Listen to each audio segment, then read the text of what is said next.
We're 20 minutes into this game. The little one is a little low on map control, and he's nearly mined out. He's got very little gas left in his extractors as well. I mean, he's going to need to push out. Here we go. He's trying to push out now, get a couple more expansions, which is probably a good idea at this stage. Oh, we have a big push coming in here, though. And it's more marauders going down. More marauders killing out these hydralisks. I mean, there's a few infestors around. Oh, they burrowed! Good use for burrowed infestors, and there's a few more burrowed infestors over here. I'll slow this down a little, see what he's doing. Here, it pops up, uses fungal growth on... And this, don't know what's up with this infestor. It's bugging out on the back of the other one, it seems. In this 8 seconds are over. Once if he throws in another thing, he could take out a lot of SCVs here. Oh, that's badly aimed if he'd fit right in the middle of all these. Having said that, he's throwing out a couple of infested Terrans to try and finish off a few of these things. Here we go, they're firing off. They're not doing too much damage. They only do 5 damage per shot, so they're not doing too much.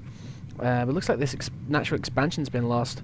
Good multitasking from Morrow to take out this, as well as defend effectively against these. Actually, he's done very little against these infestors. They're still burrowed there, just hiding. I couldn't see him on my minimap, which is what I thought. He dealt with them well.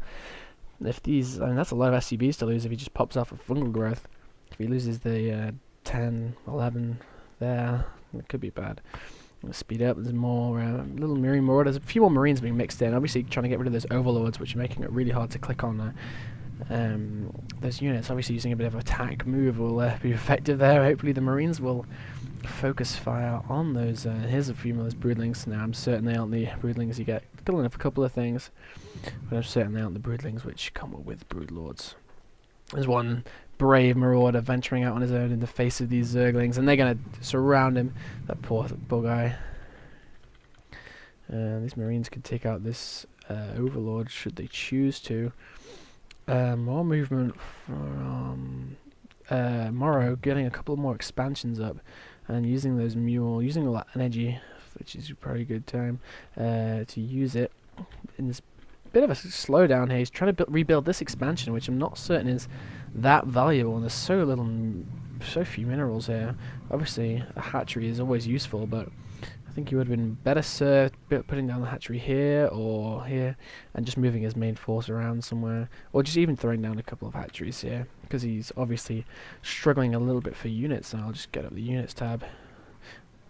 Actually, he does have plenty. He has probably more than his opponent, and he has broodlords. I don't know how I missed this. Broodlords. I didn't even see him by corruptors. Well, it shows how much has been going on that I've missed in this game. It's one of the great things of StarCraft. So much can be going on at any one time. Wish you were watching some really good players. Fastest broodlords. He's in a very good position here, actually. Better position than I was expecting. There you go. There's 160 APM. That's how much is going on at any one time. Good. Looks like it's a bit of a slowdown here, with both players trying to kind of like, I don't really know the word to describe it, but they're just kind of getting their breath back after a few intense battles in a row there. He's very low on money, actually. We have a few medivacs, which is good, actually, because we had a lot of low health marauders around. I mean, getting those up to higher health again is obviously very important. And we have a big battle coming up here. Those Zerglings are going to go down. I don't know where they're trying to go. They're not going to get out of there. They don't fool themselves. And a few Vikings out, obviously, to counter those broodlords.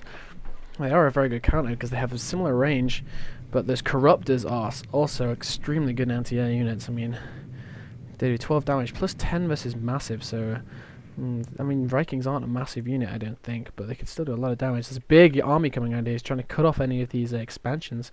If he can bring it across here and take out this expansion, he'd be in a very good position, because this is the only one of the little one's expansions that really has very much minerals left in it. I mean, both of those extractors are mined out. A few Zerglings come around here. A lot of Zergling harass from the little one. I've been very impressed with this, actually. Big push across here. There's many Marauders armies have got such a low mobility, unless you're making really good use of your medevacs.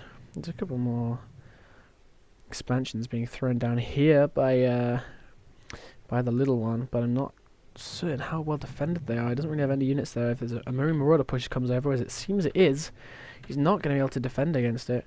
But he is moving his big army up this north road here. while all these Marines and Marauders get dropped in here and going to shut down these expansions before they even begin. But here we go. Perhaps he senses an opportunity to have a big push here. I mean, he's almost mined out. He's going to need to do something. If this push is effective, though, it's a lot of Zerglings and a lot of Hydralisks. And if he manages to micro this well and take out these new expansions, he could be in a really good position.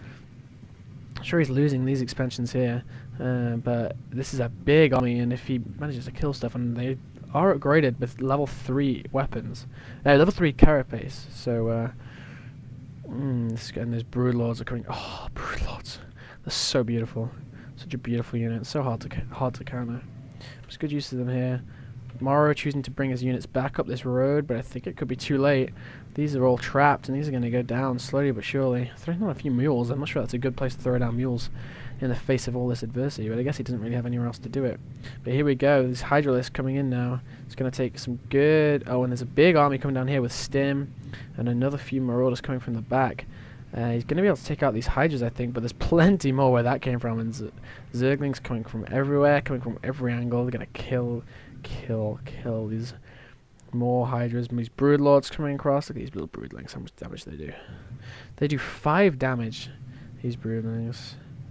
Maybe they are the same ones that come from, but I guess because some of them get fired out at once, I think maybe it's 5 from each one. Let's see what the Broodlords say. Oh, 25 damage, there you go. So, I guess it's 5 from each. And we have the GG from Morrow. He's obviously admitted that he can't hold off these Broodlords any longer, and he's called it a day. Well, there you have that is the second Game Replays StarCraft 2 Tip of the Week shoutcast. I've been Kojamia, and I'm just going to remind you to head over to Game Replays, check out our replay system. We've got a ton of replays in there already from this fledgling beta, and I'm sure there's plenty in there that you can enjoy. Alright, I hope you've really enjoyed the shoutcast, and leave your comments, and I'll see you again soon. Bye bye.